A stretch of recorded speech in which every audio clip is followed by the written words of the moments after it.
Say no to டெலிமிட்டேஷன் அப்படின்ற ஒரு hashtag ட்விட்டரில் போட்டு 5 பக்கத்துக்கு ஒரு லெட்டரை ஒன்று போட்டிருக்காரு பாருங்க தளபதி. வேற லெவல் வேற லெவல் வேற லெவல்.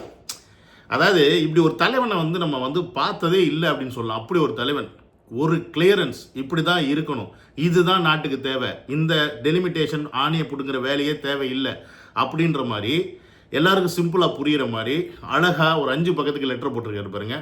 வேற லெவல். அண்ட் அது மட்டும் இல்லாமல் என்னதான் எதிர்கட்சி மேலே 1008 முரண்பாடு இருந்தாலும் நம்ம மக்களுக்கு ஒரு பிரச்சனை வருது, நம்ம தமிழ்நாட்டுக்கு ஒரு பிரச்சனை வருது, அதுக்கு தன்னுடைய முதலமைச்சராக இருக்கவர் வந்து ஒரு அனைத்து கட்சி கூட்டத்துக்கு கூப்பிட்டா அதுக்கு போய் நிற்கணும் அப்படின்றது தான் மாண்பு அப்படின்றதையும் எல்லா அரசியல் தலைவர்களுக்கும் நேற்று கட்சி ஆரம்பித்த, என்னது இவங்க சொல்கிற மாதிரி நேற்று கட்சி ஆரம்பித்த தளபதி அவர்கள் செருப்பால் அடிக்கிற மாதிரி உணர்த்திருக்காரு. ஸோ அவருக்கு ஒரு ஹேட்ஸ் ஆஃப். சரி, இந்த சே நோ டு டெலிமிட்டேஷன் அப்படின்னா என்னப்பா அப்படின்னு நிறைய பேர் கேட்கலாம். இந்த டெலிமிட்டேஷன் சொல்லிட்டு நான் ரொம்ப டீப்பாக போய் உங்களுக்கு குழப்புற மாதிரி அவங்க யூஸ் பண்ணுற அரசியல் வார்த்தைகள்லாம் போட்டுனா விளக்க போகிறது இல்லை. ரொம்ப சிம்பிளாக உங்களுக்கு புரிகிற மாதிரி இது ஏன் முக்கியம், இதுக்கு ஏன் தளபதி மறுப்பு சொல்லியிருக்காரு அப்படின்றத ரொம்ப ஈஸியாக புரிகிற மாதிரி, உங்களுக்கு புரிகிற மாதிரி இந்த வீடியோவில் நான் சொல்ல போகிறேன். ஸோ கடைசி வரையும் இந்த வீடியோ வந்து ஸ்கிப் பண்ணாமல் பாருங்கள். ஏன்னு கேட்டிங்கன்னா இது மற்ற வீடியோ மாதிரி நான் ஒருத்தனை உட்காந்து திட்டுறதோ பண்ணுறதோ கிடையாது. இது நமக்கான ஒரு வீடியோ, நமக்கான ஒரு விஷயத்தை தளபதி முன்னெடுத்து வச்சுருக்காரு. ரொம்ப ரொம்ப ரொம்ப முக்கியமான ஒரு விஷயம். ஸோ இதை தவறவே விட்டுறாதீங்க அப்படின்றத சொல்லி தயவு செஞ்சு கடைசி வரைக்கும் இந்த வீடியோ பாருங்கள். அப்போ தான் நான் சொல்கிறது புரியும்.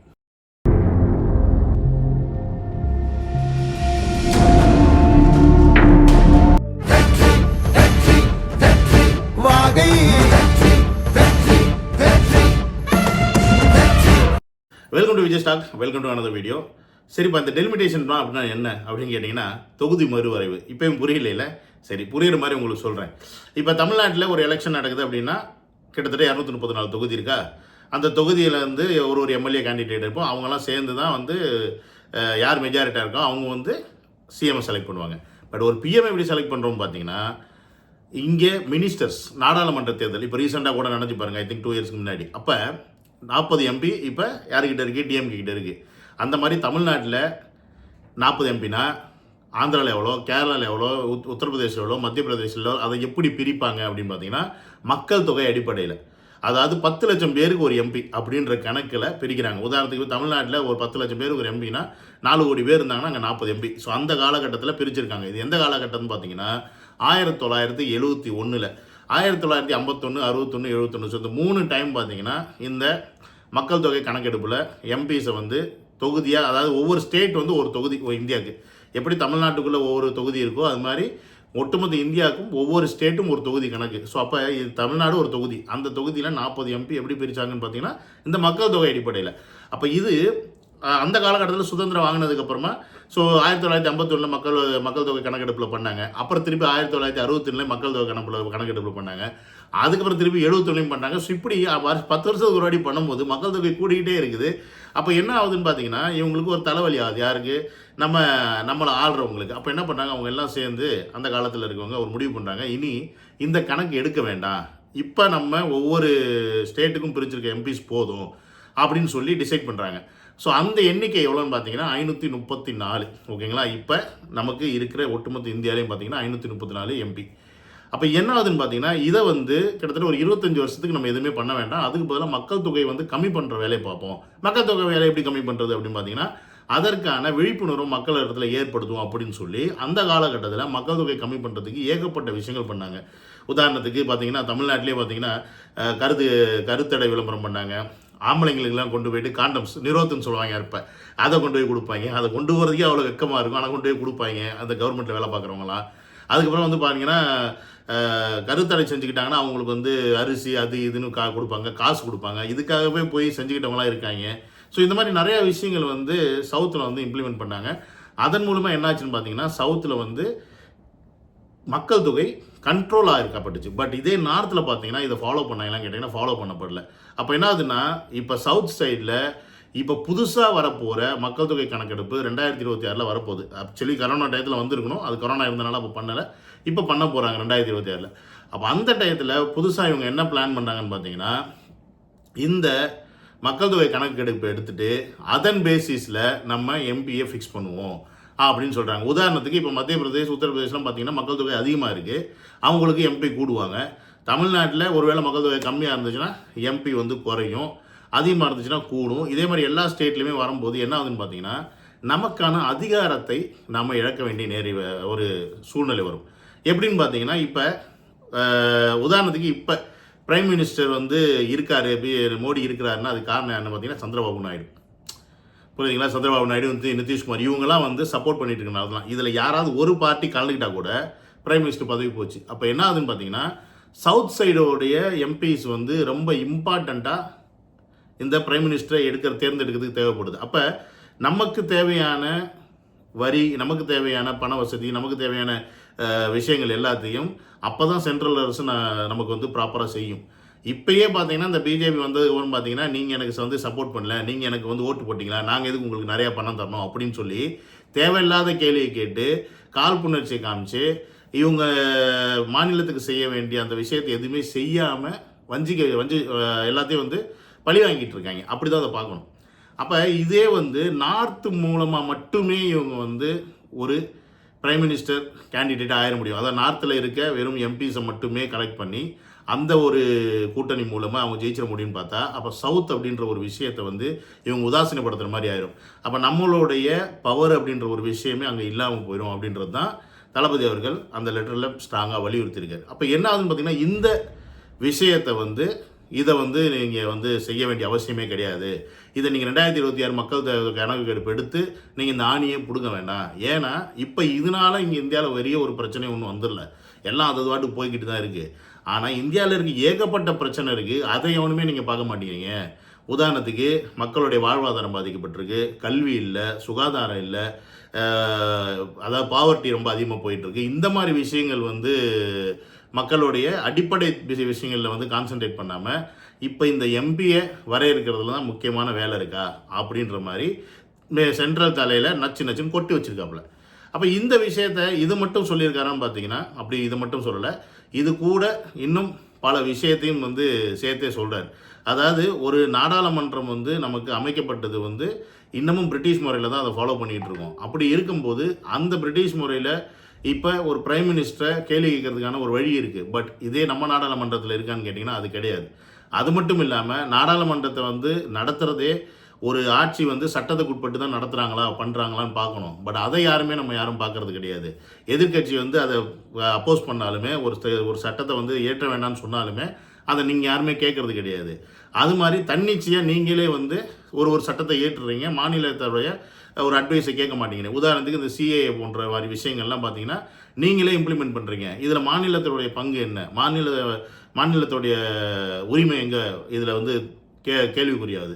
இப்படி நீங்கள் மாநிலத்தில் எந்த உரிமையும் கொடுக்காம நீங்களே எல்லாத்தையும் வச்சுக்கிட்டீங்கன்னா இது ஒரு கூட்டாட்சி ஜனநாயக நாடாக இருக்கிறதுக்கான வாய்ப்பு இல்லாமல் போயிடும் அப்படின்றதையும் ரொம்ப ஸ்ட்ராங்காக சொல்லியிருக்காரு. ஏன்னு கேட்டிங்கன்னா எங்களுடைய உரிமை எங்களுக்கு தான். ஸோ அந்த உரிமையை நீங்கள் எங்கள்கிட்ட கொடுங்க. எங்ககிட்ட இருந்து எல்லாத்தையும் நீங்கள் பறித்து வச்சுக்கிட்டீங்க. நீங்கள் முக்கியமான விஷயங்களாக இருக்கிற இந்த வந்து ஆர்மியாக இருக்கட்டும், அதுக்கப்புறம் பார்த்தீங்கன்னா பணம், ஸோ இந்த மாதிரி சார்ந்த விஷயங்களை நீங்கள் கண்ட்ரோல் பண்ணிக்கோங்க.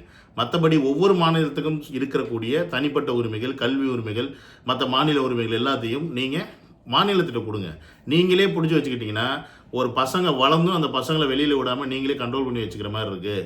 ஸோ அதனால் மாநிலத்தை தனியாக விடுங்க. அவங்களுடைய வளர்ச்சி, அந்த மாநிலத்தோடைய வளர்ச்சி அவங்க முதலமைச்சர் பார்த்துக்கிட்டோம். நீங்கள் கூட இருந்து சப்போர்ட் மட்டும் பண்ணுங்கள், கேட்கக்கூடிய நிதியை மட்டும் கொடுங்க அப்படின்ற மாதிரி ரொம்ப ஸ்ட்ராங்காக செருப்பால் அடிச்ச மாதிரி சொல்லியிருக்காரு. அது மட்டும் இல்லாமல் அதாவது இந்தியாவுக்கு 4 தூண்கள், ஒன்று வந்து தேர்தல் ஆணையம், இன்னொன்று வந்து பார்த்திங்கன்னா சட்டத்துறை, இன்னொன்று வந்து பார்த்திங்கன்னா வந்து என்னது மீடியா, அப்புறம் இன்னொன்று வந்து பார்த்திங்கன்னா இந்த போலீஸ், ஐடி, இந்த மாதிரி செக்ஷன். ஸோ இதெல்லாம் பார்த்தீங்கன்னா எல்லாமே ஆட்சியாளர்களுடைய கண்ட்ரோலில் இருக்குது. அதை வந்து நீங்கள் முதல்ல மாற்றணும். அதை நீங்கள் வந்து அவங்கள சுதந்திரமாக செயல்பட விடணும். மீடியாவை கண்ட்ரோல் பண்ணுறீங்க. ஒரு ஜட்ஜை வந்து அந்த உச்சநீதிமன்றத்தோட ஜட்ஜை செலக்ட் பண்ணுறதுக்குன்னு ஒரு குழு இருக்குது. அவங்க செலக்ட் பண்ணுறவங்கள நீங்கள் அங்கே உட்கார வைங்கன்னா நீங்கள் யாரையாவது ஒருத்தரை கொண்டு வந்து உச்சநீதிமன்றத்தில் உட்கார வைக்கிறீங்க. இவங்களுக்கு ஒரு பதவி கொடுக்கறதுக்கு அவ்வளோ நேரம் பண்ணுறீங்க. அது மட்டும் இல்லாமல் ஒரு தேர்தல் ஆணையரை நீங்கள் எப்படி வந்து செலக்ட் பண்ண முடியும், ஒரு பிரைம் மினிஸ்டர் எப்படி செலக்ட் பண்ண முடியும்? அதை வந்து பொதுவாக பிரைம் மினிஸ்டர் இருந்தாலும் சரி, இல்லை எதிர்கட்சி 2 பேரும் சேர்ந்து தானே வந்து ஒரு தேர்தல் ஆணையரை வந்து செலக்ட் பண்ணணும். சமமாக தானே நீங்கள் செலக்ட் பண்ணணும். இப்போ நீங்கள் செலக்ட் பண்ணுற ஒரு தேர்தல் ஆணையர் உங்களுக்கு தான் வேலை பார்ப்பார், நீங்கள் செலக்ட் பண்ணுற ஒரு ஜட்ஜு உங்களுக்கு தான் சாதகமாக இருப்பார், நீங்கள் செலக்ட் பண்ணுற நீங்கள் சொல்கிற விஷயத்தை தான் இந்த சிபிஐ, ஐடி, இடி இவங்கெல்லாம் ஃபாலோ பண்ணுவாங்க. அப்போ இவங்களெல்லாம் தனி சுதந்திரம் விட்டால் தான் இது மக்களாட்சியான மக்களுக்கான நாடாக இருக்கும். அது இல்லாமல் நீங்கள் எல்லாத்தையுமே வச்சுக்கிட்டீங்க அப்படின்னா இது மக்களுக்கான நாடாக இல்லை. ஸோ அதனால் இப்போ நீங்கள் பண்ணக்கூடிய இந்த விஷயமும், இந்த மறுவரைவு, இந்த டெலிமிட்டேஷன் ப்ராசஸை நீங்கள் பண்ணுறீங்க அப்படின்னா இது வந்து ஜனநாயக நாட்டுக்கு மக்களுடைய மாநில ஆட்சியோட மக்களுடைய உரிமையிலும் பறிக்கிற மாதிரி இருக்குது.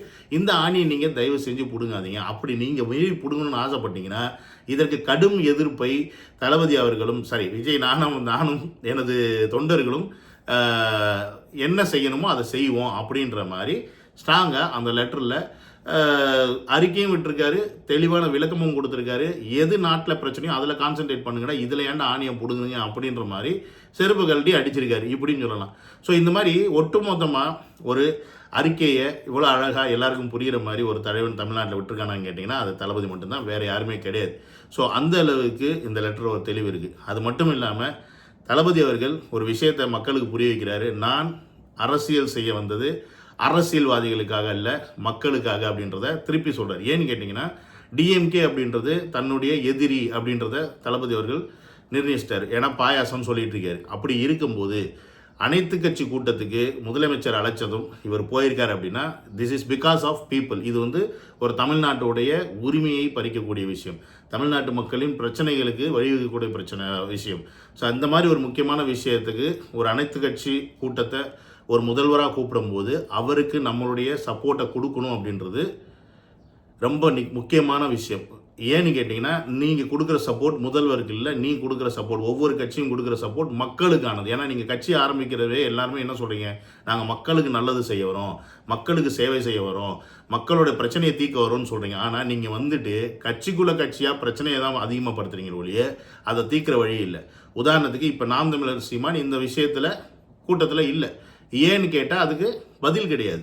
அவர் தனியாக செஞ்சுக்கிறேன் அப்படின்றார். இது வந்து ஒரு மாநிலமே நினைச்சாலும் டக்குன்னு செய்ய முடியாது. இருந்தாலும் இதற்கு ஒரு கூட்டத்தை தீர்மானம் போடுறாங்க, ஒட்டுமொத்த கட்சியும் இதற்கு ஒன்றா நிற்குது அப்படின்றது மத்திய அரசுக்கு ஒரு ப்ரெஷரை கொடுக்கும். ஓகே, தமிழ்நாட்டில் இது மொத்தமாக எதிர்க்கிறாங்க, ஸோ இதை நம்ம இங்கே இம்ப்ளிமெண்ட் பண்ணுறோம்னா பிரச்சனை வரணும் போது இதை மாதிரி ஒவ்வொரு ஸ்டேட்லேயுமே எதிர்க்க ஆரம்பிப்பாங்க. அப்போ என்ன ஆகுனா ஆட்டோமேட்டிக்காக இந்த ப்ராசஸ் அப்படியே ஸ்டாப் பண்ணப்படும். இந்த மாதிரி இப்போ நாம் தமிழர் மாதிரி ஆட்கள் விலகி நிற்கிறது வந்து எந்த வகையில் நியாயம்? இப்போ பிஜேபிக்காரன் அண்ணாமலை வரல அப்படின்னா ஓகே, அவங்க கட்சி தான் அந்த சட்டத்தை போடுது, அவங்க தான் அதை செய்யணும்னு ஆசைப்பட்றாங்க, அதனால் பிஜேபிக்கு அண்ணாமலை சப்போர்ட் பண்ணுறான்னு சொல்லலாம். ஆனால் நாம் தமிழர் ஏன் இப்படி இருக்கணும்? அப்போ இந்த மாதிரி விஷயத்துக்கெலாம் நான் மக்களுக்கு நிற்கிறேன்னு சொல்லிட்டு மக்கள் கூட நிற்காம இப்படி தனியாகவே நின்னா எப்படி இவரை நம்பி மக்கள் நிற்பாங்க அப்படின்ற கேள்வியும் நமக்கு வருது. ஸோ அதனால தான் இன்றைக்கி ஒட்டுமொத்த பேரும் தளபதி பின்னாடி நிற்கிறாங்க, தளபதியை நம்புகிறாங்க அப்படின்றது ஏன் எல்லாருக்கும் புரியுது அப்படின்னா இந்த ஒரு தெளிவான அரசியல் புரிதல் இருக்கிறதுனால தான். அது மட்டும் இல்லாமல் எந்த மாதிரியான அரசியல் செய்யணும் அப்படின்றதையும் இவர் மிக தெளிவாக எல்லாருக்கும் எடுத்து காமிச்சிக்கிட்டு இருக்காரு அப்படின்றதையும் இந்த வீடியோ மூலியமாக ஸ்ட்ராங்காக சொல்லி ஆசைப்படுறேன். See you on another video. Love you all. Take care. Bye bye.